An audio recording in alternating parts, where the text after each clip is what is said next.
In this video, we're going to go over how to create and animate sketch art using Sketch or Sketch Pro.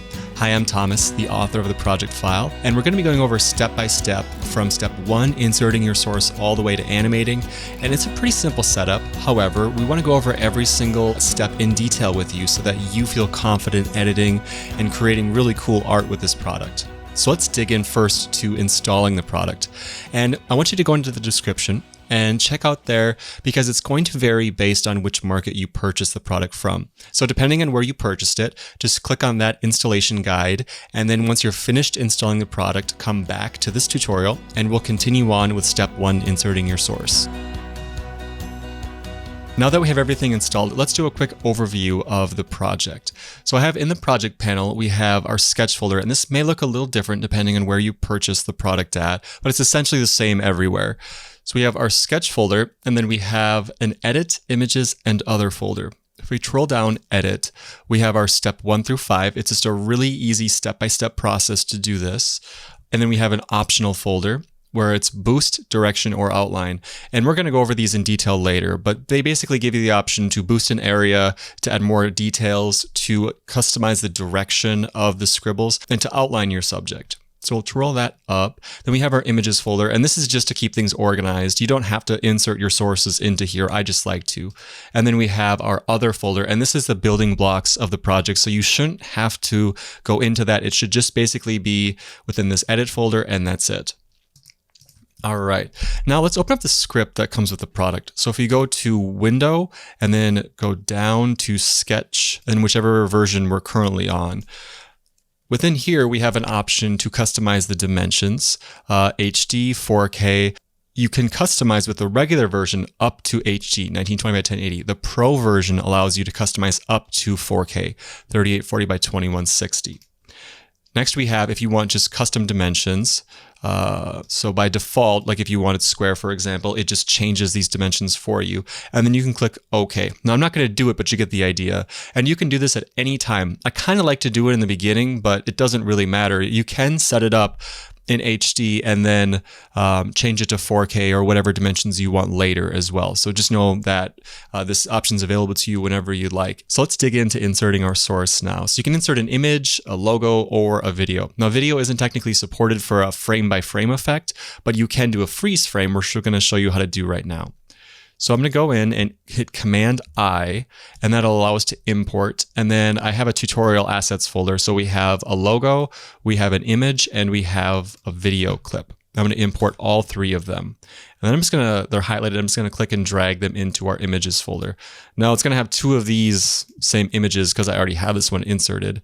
But let's go into the logo. Now what you can do is just click, drag, and drop it in there. And then I'm going to delete the image that I have set up and then click it and hit S. And we can scale it up or down. If your logo is vector, then you can enable this box that would be right there and that'll continuously rasterize your logo. And that's how you'd insert your logo. Let's do it for an image. You would just take, click, drag, drop, scale, hit S, scale it down. Maybe if you want to position it a different way, whatever you'd like to do for there. And then finally, we have a video clip. So sketch clip is my example. Now, when you insert a video, all you have to do is just find the spot where you want to freeze frame. So maybe it's like right there, for example. And then I'm going to click on the video, right click, go to time, freeze frame. And that'll freeze frame that particular frame. Now we're just going to drag it over.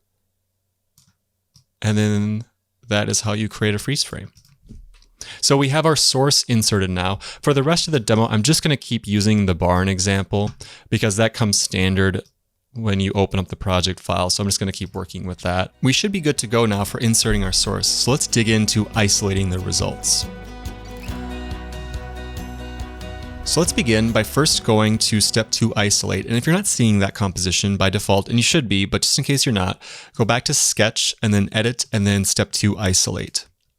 Now within here, select the layer and hit UU. And you can see that there's a mask applied to this with the feathering set to 200 pixels. The transform, don't worry about that. That's not important. And as a side note, I do have shy layers enabled just for advanced users so that you know, in a lot of this setup, there are shy layers enabled if you're trying to find something within here. So what we're going to do is we're going to delete this. And there's two ways you can basically isolate it using this method. You can use the actual pen tool, or you can use the ellipse tool, and that creates a mask on the layer that you're working with. And we'll go through both of those right now. So let's say that we want to isolate the barn. So we can manually go to the pen tool, and we can hit the hotkey of G if you'd like, but I'm going to try and stay away from hotkeys in this as much as possible.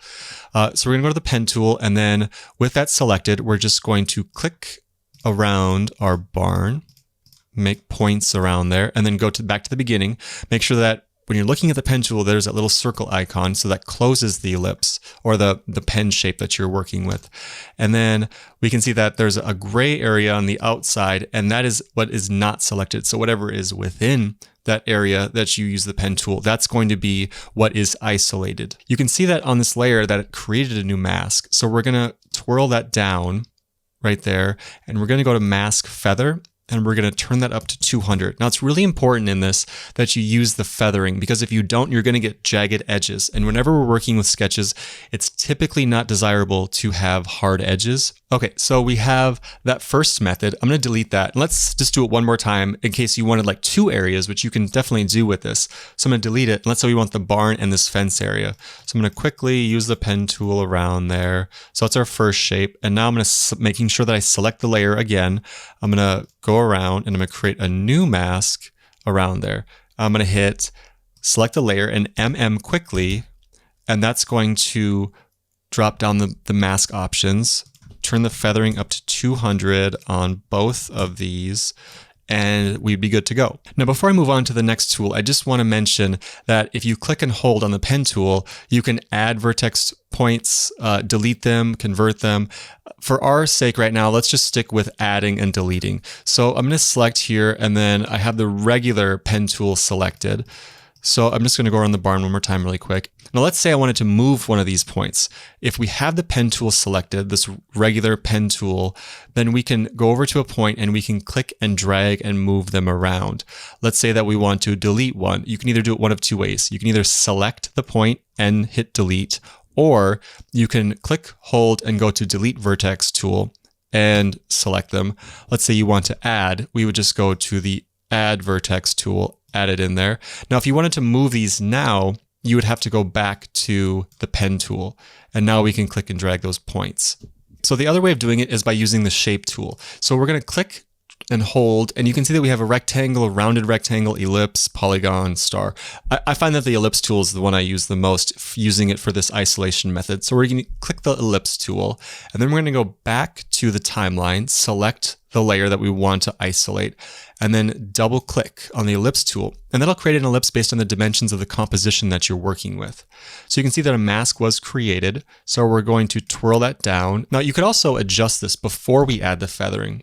So if you go to a point and you double click and you hold on a Mac command or on a PC control, you can scale it down from the center and get maybe the results you want. So maybe we want the barn. So we'll click there and I'll let it go. And then I'm going to drag anywhere in the middle now that this box is around the mask tool. And if you're not seeing the box, you might have the controls disabled. So hit Command Shift H on a Mac, or Control Shift H, and that will allow you to see the mask box that I'm working with. Okay, so I'm just gonna, with the box selected, move that over to the barn. Now we're gonna go to the mask feather and turn that up to 200, and that's it. All right, so now we know the two ways to isolate. We can use the pen tool or the shape tool. So let's dig in to the focal areas. Within step 3, focal area, we're going to see that it's almost the exact same setup as step 2. So what we're going to be doing in step 3 is we're going to be selecting an area within our source that we really want the viewer's eye to go to right away. So areas that are isolated in step 3 have less scribble, have more contrast, and more of the original visible so that the viewer can clearly see that area. So I'm going to go into step 4 really quick and peek at the results. So this is what we're getting so far, and I think it's looking really cool, but I want to turn this layer off. using the eye icon and go back to step 4 now. It's going to update. So you can see that we lost all that detail within the focal area. Now if I go back and re-enable that, you can see that now we can clearly see the barn door and the window in there and some of the lumber that's being used. And this is really useful for, say, for example, faces.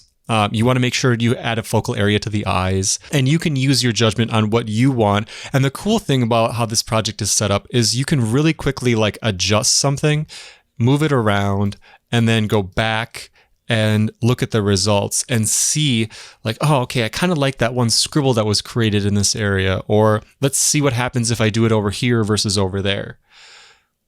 So that's everything for the focal area. It's just playing around with where we want the viewer's eye to go to first. All right, let's dig into step 4, edit. So within this composition, we have 3 layers set up: sketch controller, scene controller, and extras. Now within each one, within the effect controls panel, it has a few different effects set up for you, and some more than others, especially the extras feature in this particular product. Within Sketch Controller, we have, this is the kind of main features I want you to focus on. So think of these as like, as far as the sketch results go, these ones are really important. The Scene Controller, these affect everything from the background to the colors. And then the extras are just that. They're the extra features if you really want to fine tune the results that you're getting. You'll notice also that I have shy layers enabled. So if we disable shy layers, you can see that we have filters and CC. So if you're going to want some custom color correction, this is where I'd recommend doing it. And then below that, we have the effects. And this is the main building block of the sketch result that you're seeing. There's a bunch of different blend modes involved and textures and scribbles. So I'm going to enable shy layers again. And let's just focus on Sketch Controller for right now. So this is probably the main one you're going to be working with, this simple realism amount.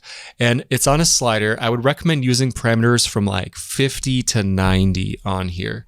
So if we turn this down, the simple realism amount, it will become more organic and more abstract. Now you're still seeing quite a bit of the barn showing through in here, but that's because of the focal area. So if you're looking for a really abstract looking sketch, what you can do is disable the focal area. And now it's kind of even indistinguishable at this point, unless you're kind of squinting your eye. And that might be the look you're going for. I'm going to re-enable that. And the opposite is true too. If we go, it was on 80, so if we go to 90, now we're clearly seeing a barn. And you can kind of run into a territory where you're getting too photorealistic, and then that doesn't look good either, but it all depends on the look you're going for. So just know that you can play around with this setting. I have it defaulted to 80. I went back and forth on 70 and 80 depending on the image or source that I'm working with. Next, we have the outline opacity, and this is more so related to the optional elements. So I'm going to skip over this right now. Scribble opacity, if we turn this down, a lot of the effect of sketch is made from scribbles and organic, unique scribbles on every single one. But you can lower that effect if you don't quite like it. Personally, I like the scribble effect, but you can customize this however you like. Next, we have the scribble opacity on focal area. So you can see right here that there aren't many scribbles over the area that we chose in step 3. I have it so that they're kind of visible, but if you'd like it to be way more visible, that the scribbles go over that area, you can turn up that value. I have a random seed set up so that all the scribbles and crosshatches will be unique depending on the seed. And then the boost and smooth, that is also for the optional elements later that we're going to go over. You don't have to worry about those too much. Next, we have the scene controller, and within there, we have the background options. So by default, the paper is enabled, but if we disable that and enable dot grid, we can see that it kind of looks like one of those dot grid sketchbooks that are set up, which I thought was a really kind of cool look for some of these results. Like if it looks like you're maybe trying to sketch out a logo and you're using some different examples or something. And then we also have a gradient option in here as well. And it's a really subtle gradient that's on by default, or disable the background. So I'm going to disable the gradient and enable disable background. And you can see that that checker means that it's transparent. And you can see that by enabling this toggle transparency grid right there. So I'm going to put this back. So these ones you can play around with: contrast, highlight levels, shadow levels, if you want to fine tune the results that you're getting. And remember too, you can always go back to step 1, insert source.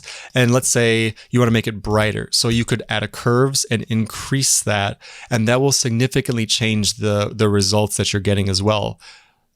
So we'll go back into here, scene controller. I have a few different color effects set up for you.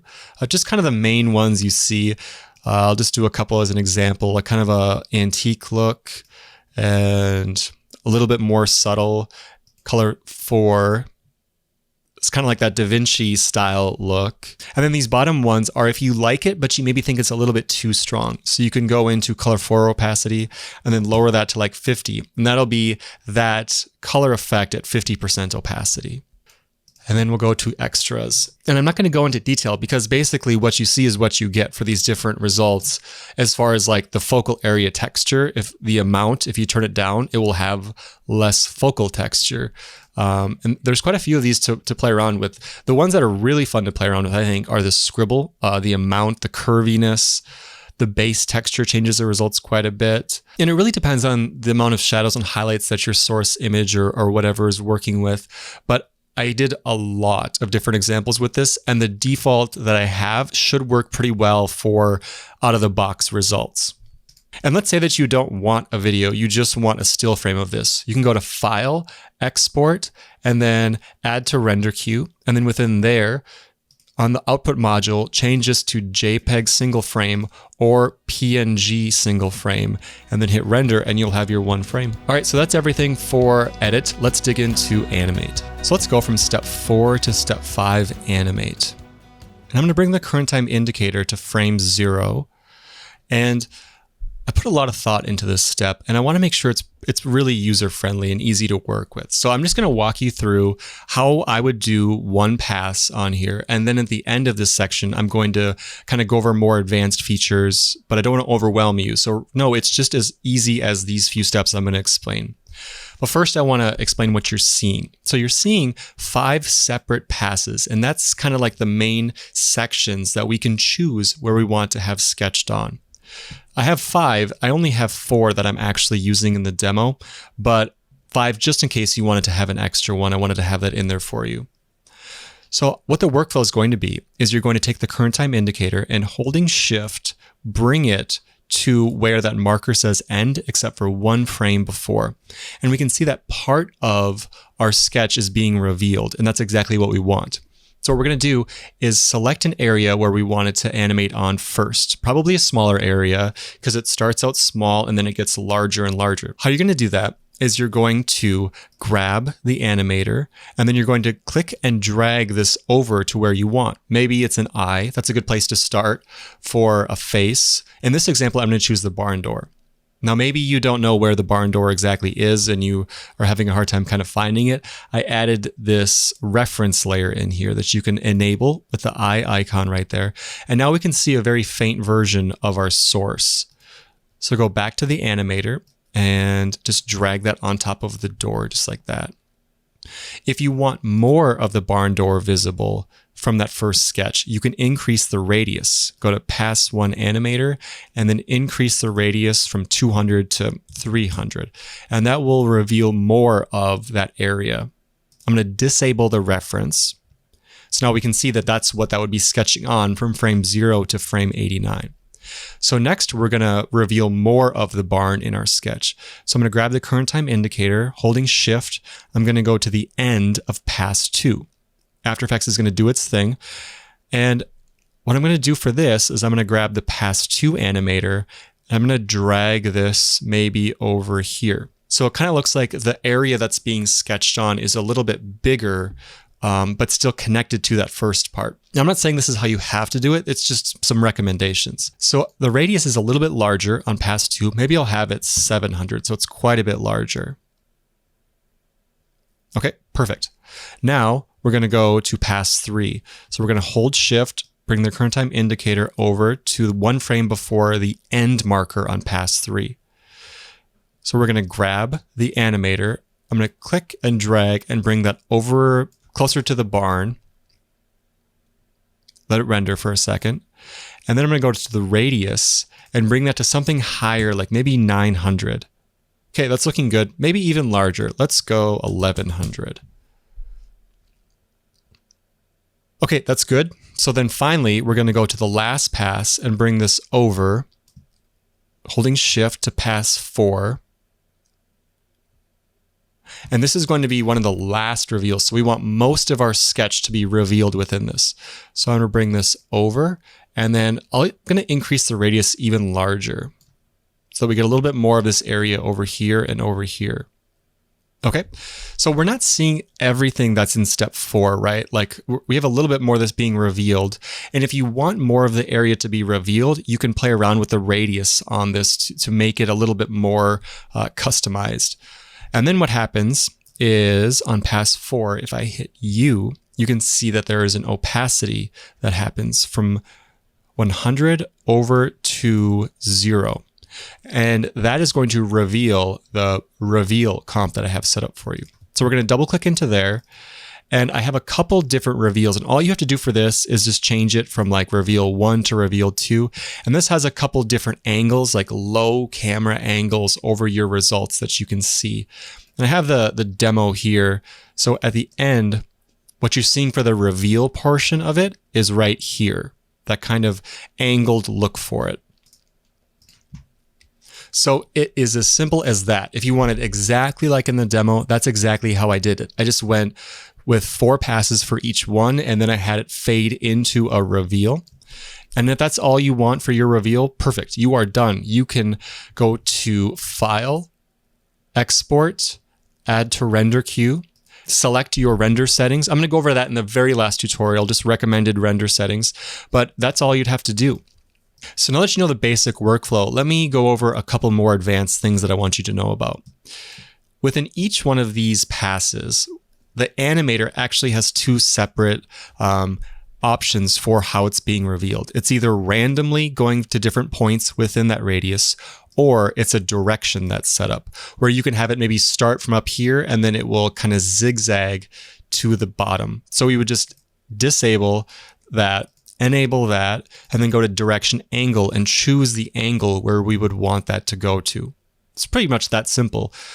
I chose to use random for the first 2, and then direction is on the 3rd one, and then direction is also on the 4th one. So you can modify that however you want. That's just how I found that I liked it the best, where it was kind of more random in smaller areas, like 2 eyeballs, and then the face, it was a direction from top to bottom, and then another top to bottom or bottom to top of the direction of sketching the final kind of details of it. On the very top layer, I have this Sketch Master Animator, and this has properties that affect all of the different passes, not just the individual pass. So something like Enable Guide, which I don't really think you probably want this disabled, but just in case, disable Hand in case you don't want the hand in the results. And this can be useful not only for if you don't want the hand in the final results, but maybe you just want to see more of the area, because sometimes that hand of mine gets in the way when you're trying to see like what has been sketched on. So just disabling that's kind of useful, and then enabling it before you render. So the hand size is automatically set based on the dimensions that you have for your sketch. So the larger your dimensions, the larger the hand is going to be to make sure it fills out that whole area. If you wanted to manually increase or decrease the hand size, you can do that right here. And on the pass animators, I'm going to twirl all these up. The direction angle, we went over that. The direction swing, that's how much it's going to go back and forth. If you wanted to go just a little bit in there, you can do that. That's where the swing would be. And the direction passes is how many zigzags it does within the time that you have it set for. Randomness, auto, start and end. If you wanted to randomly like be in a small area and then randomly go out more, branch out more, you can customize that with a random start and end. I wouldn't worry about it. I added it because I could see people wanting it. And that's how I always try to make these products. What could I see somebody being like, man, it'd be really cool if you had this feature. Well, I tried to set it in here just in case, because I could see situations where people would really want a lot of control. But for the most part, you don't have to worry about it. Reveal size, this is one you might want to pay attention to though. So the reveal size is how much of the area is being revealed within here. If you're kind of not getting the results you want, if it's not revealing enough, like maybe for example in here, if you'd like a little bit more to be revealed, we're going to select that animator and then go to reveal size and then change this. And for each little random pass that happens, it's going to reveal more of that result. Same with randomness per second. Maybe we want it to more randomly go to different areas. We can increase that from like 10 to 20. All right, so then the last thing within here is that each one of these different passes, if you really wanted to customize it, you can see that like we have these checkboxes enabled and disabled. So that's what different building blocks, remember how we said in step 4 edit, that's what's going to be revealed in those sections. So maybe you don't want the scribble to be on until the very end, or maybe you want it to just be the base shading for the first pass. You can enable and disable checkboxes to customize that. Again, don't worry about it. It's not that big of a deal. By default, the settings I have are pretty cool. All right, and then the very last thing I wanted to mention quick is that these markers are set up on expressions so that the duration is affected by the marker position. So if you wanted to extend or reduce that time for that layer, you can drag that over and then adjust like the layers within there, and they'll respect that marker. And that's how you animate the results. So let's dig into the optional elements now. Let's go to Sketch, Edit, Optional, and within here we have 3 different options: boost, direction, and outline. The first is boost, so let's double click into there, and I tried to kind of put directions when I could for you. So it says highlight, boost, and then enable plus pen tool. And it's really useful for areas that you just want to give a little boost to. You think it could just use a little bit more contrast. So what we're going to do is select this layer, enable it, clicking the eye icon, and then we're going to isolate an area. So I'm just going to do, for example, the barn door.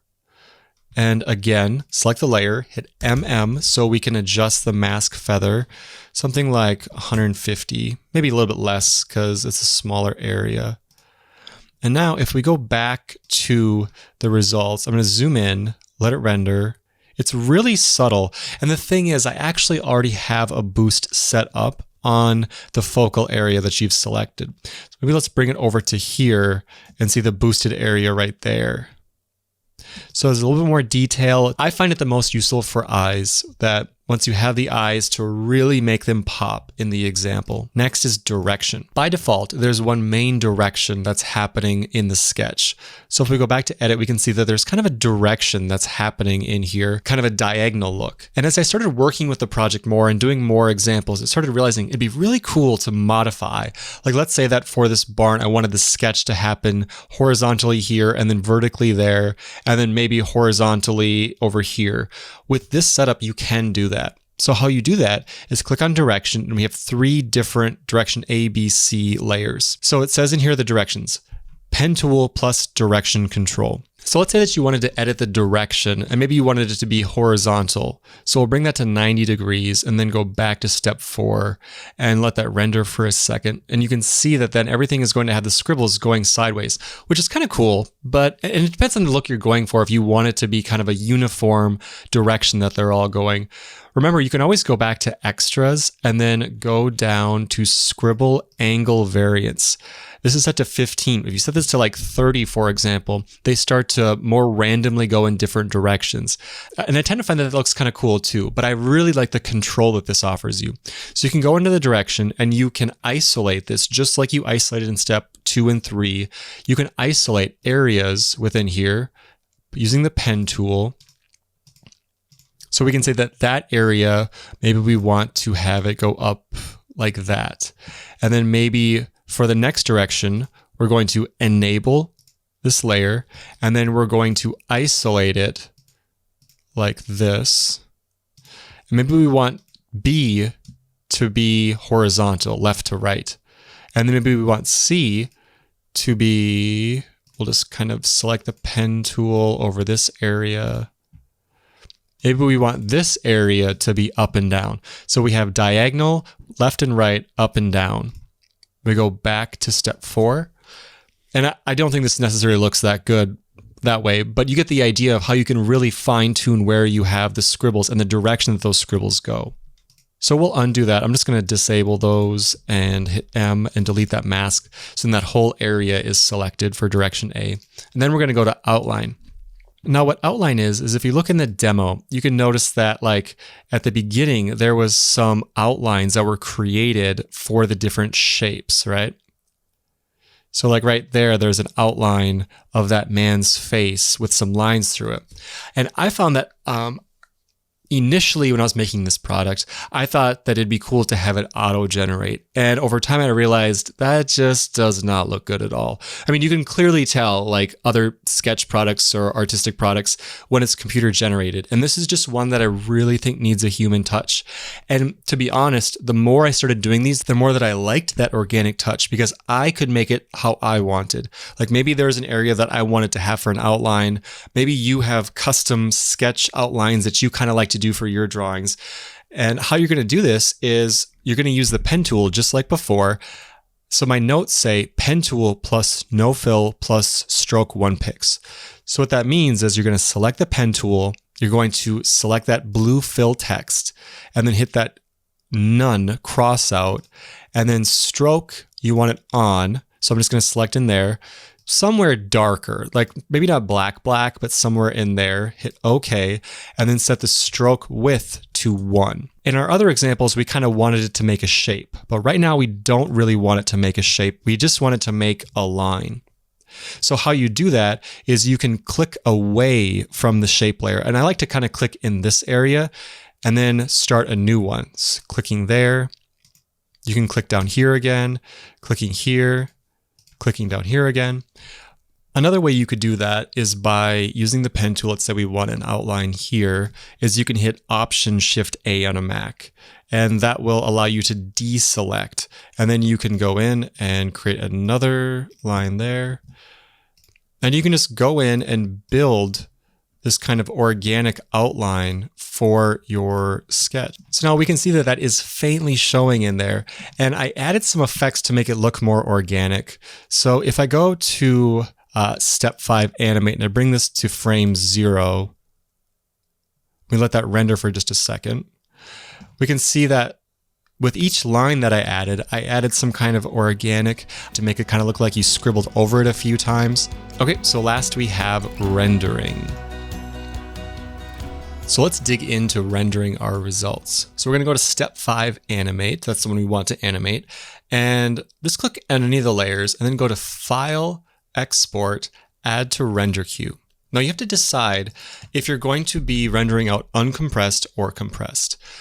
So if you're going to do uncompressed, that's best for when we're going to bring it into like Premiere Pro and compile a bunch of them together and then render out from there. If we're going to be rendering out for your final output like YouTube or wherever, then you might want to render out in a compressed format that's a high quality. So if you're going to do uncompressed, what I'd recommend there is clicking on the output module, selecting QuickTime, and then going to Format Options and choosing, if you have it, Apple ProRes 422. If you don't have it, click on Animation. You're going to get a pretty large file size, but that's just how it works with uncompressed formats. Click OK. And then if you are dealing with the background being disabled, if you have an alpha channel, you want to make sure you have RGB plus alpha. But if not, just don't worry about that and click on there. Click OK. Now, if you're going to be rendering out for YouTube or wherever directly from After Effects right now, I would queue it in Adobe Media Encoder. So click on that button and then that'll bring up step 5, animate. So click on there, go to H.264 and then match source high bitrate's fine. Maybe if you're using YouTube, you can go down to the YouTube setting, but typically match source high bitrate is exactly what you're looking for. And then just hit the play button. All right, and that's everything for editing Sketch or Sketch Pro. If you have any questions at all, you can always message me at support@thomascover.com. I try to be really responsive to that because I know if you're stuck on something or if you're struggling, you want answers right now. I get it, I've been there. So just message me, support@thomascover.com. Thanks again, everybody. Talk to you later.